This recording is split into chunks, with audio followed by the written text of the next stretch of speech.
Two Kinds of Life by E.W. Kenyon, full chapter by chapter. Audiobook Summary. The Christian Library. Chapter 1.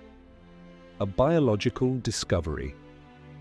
In this foundational chapter, Kenyon introduces the concept of eternal life, Zoe, as the greatest biological discovery known to mankind.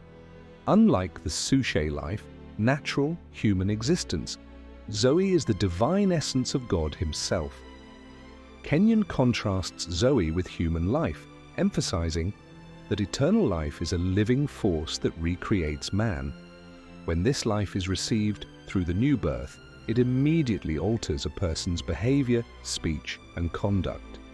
Kenyon describes the unmistakable signs of this life. It eliminates criminal tendencies, immoral behavior, and addiction. The person who receives Zoe becomes a twice-born individual, a new creation with a new nature that mirrors the nature of God. Chapter 2. The Greatest Biological Fact in Human Experience.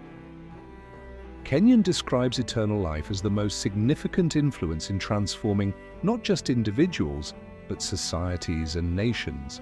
He highlights that wherever Zoe is received, there is a rise in creativity, education, invention, and morality. The Renaissance in Europe, for instance, followed the reception of the gospel and the new birth. He argues that spiritual regeneration brings about biological improvement and mental advancement, stressing that eternal life is not merely theological but biological in its consequences. Chapter 3. The Need of Eternal Life. This chapter establishes that the core issue of humanity is not simply sin, but spiritual death, the absence of God's life. The fall of man introduced death into the human spirit, and thus all human problems stem from this separation from God. Kenyon points out that eternal life, not religion or ethics, is the solution to man's condition. Forgiveness alone is insufficient. Man needs a new nature. Eternal life gives birth to a new type of man who is able to fellowship with God and live victoriously. Chapter 4.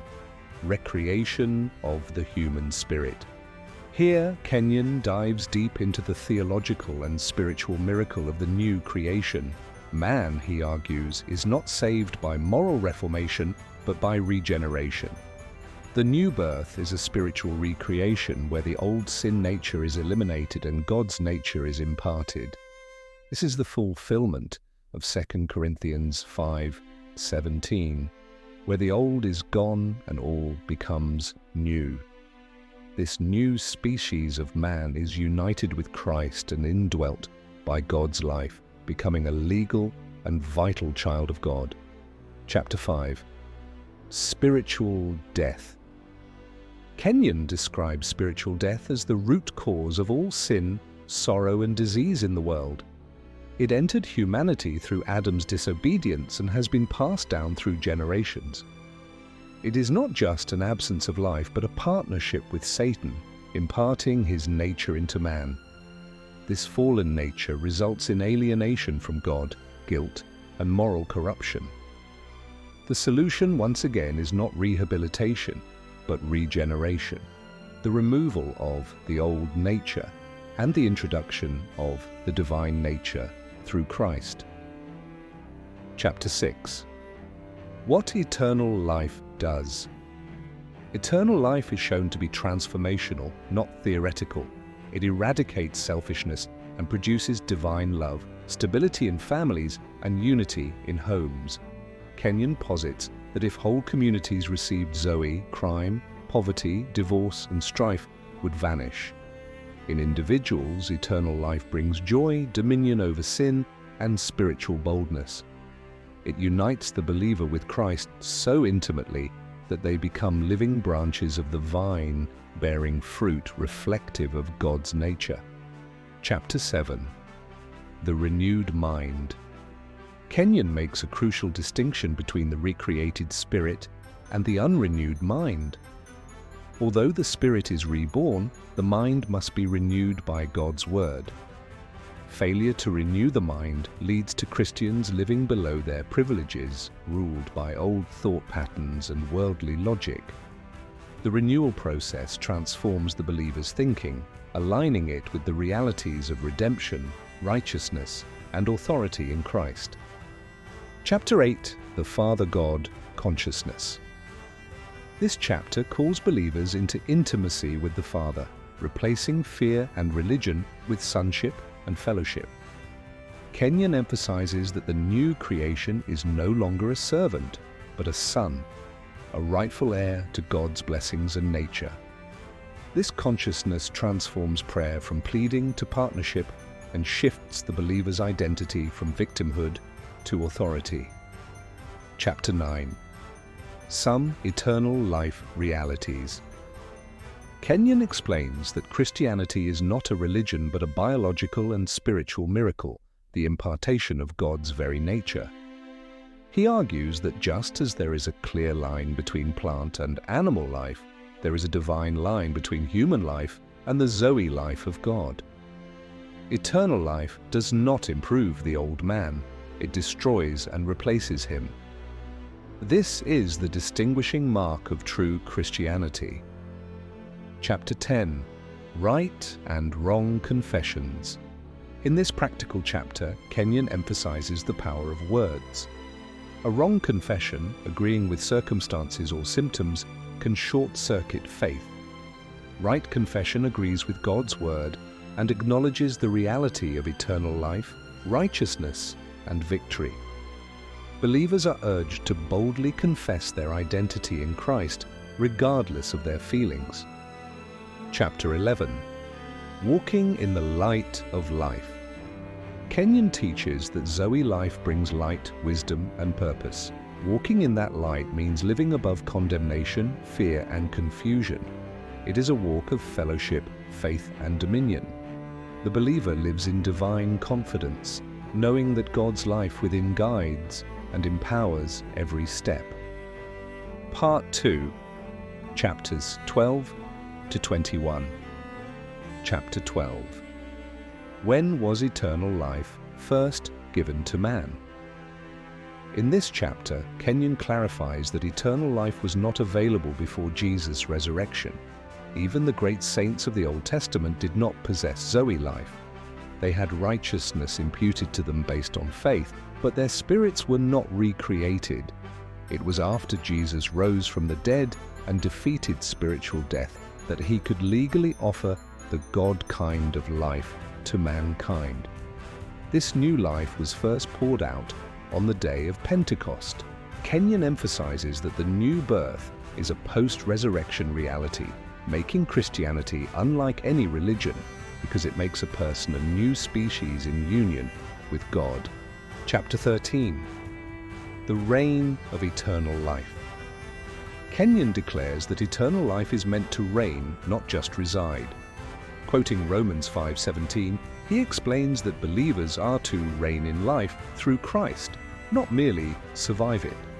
This chapter emphasizes spiritual dominion over sin, fear, Satan, and circumstances. Those who receive God's life receive the legal and spiritual right to exercise divine authority. However, this reigning is only effective when believers walk in the consciousness of their new identity. Zoe life is not passive, it empowers action and victory. Chapter 14. Right and Wrong Confessions. Confession is a major theme in Kenyon's writings, and here he teaches that our words determine our spiritual experience. A believer who possesses eternal life must learn to speak in alignment with it.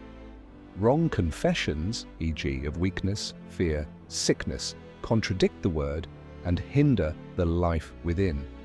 Right confessions affirm what God says about the believer's identity and ability in Christ. Kenyon warns against the dual confession, praising God with one breath and speaking doubt with the other. This habit neutralizes faith. Chapter 15. The Renewed Mind. Kenyon addresses the vital necessity of renewing the mind. Although the spirit is recreated at salvation, The mind remains carnal and must be re-educated through the Word of God. He draws heavily on Romans 12:2, arguing that transformation only comes by exchanging sense knowledge with revelation knowledge.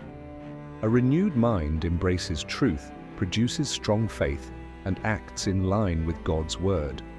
Without it, believers live far beneath their potential. Chapter 16. Men of the senses versus men of the Spirit. This chapter contrasts two types of Christians, those governed by what they see, feel, and think, sense-ruled, and those governed by the Spirit, Word-ruled. The sense-ruled Christian is immature, weak in faith, and easily defeated. The Spirit-ruled believer lives by revelation, not reason. Kenyon teaches that true spiritual growth requires a shift from living by the five senses to living by the indwelling Word and Spirit. Chapter 17.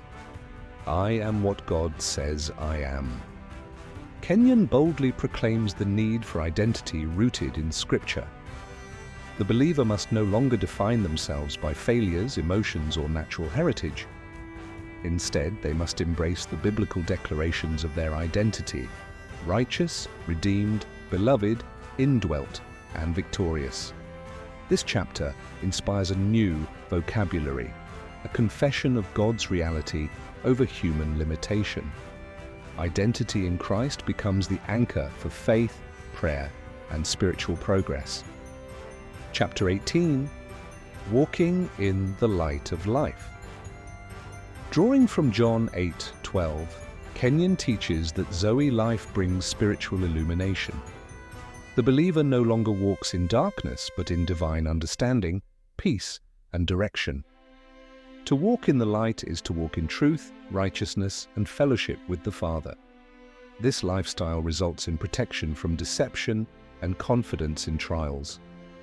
Zoe is not a theory, it's a practical lifestyle that manifests God's nature daily. Chapter 19. All the words of this life. Referencing Acts 5:20, this chapter underscores the importance of proclaiming and teaching everything concerning eternal life. Kenyon laments that the church often preaches about sin, morality, or church membership, but fails to teach the reality of Zoe. The apostles were commanded to speak the words of this life, meaning the truths of the new creation, righteousness, and sonship. This is the true gospel, not religion, but divine regeneration. Chapter 20. The New Man. The new creation is the central miracle of Christianity. Kenyon unpacks what it means to be the new man of 2 Corinthians 5:17. The believer is not a sinner, saved by grace, but a brand new being, a God-indwelt spirit man. This new man is righteous, victorious, and empowered. The old life has been crucified, and a divine identity has taken its place.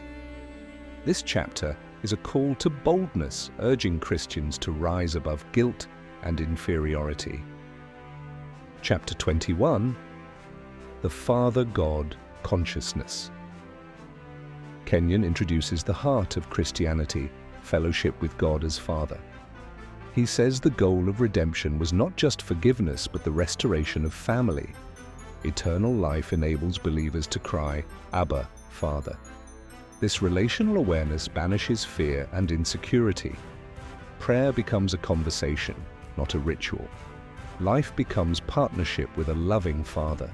The consciousness of God's fatherhood becomes the foundation of peace, provision, and purpose in the Christian life.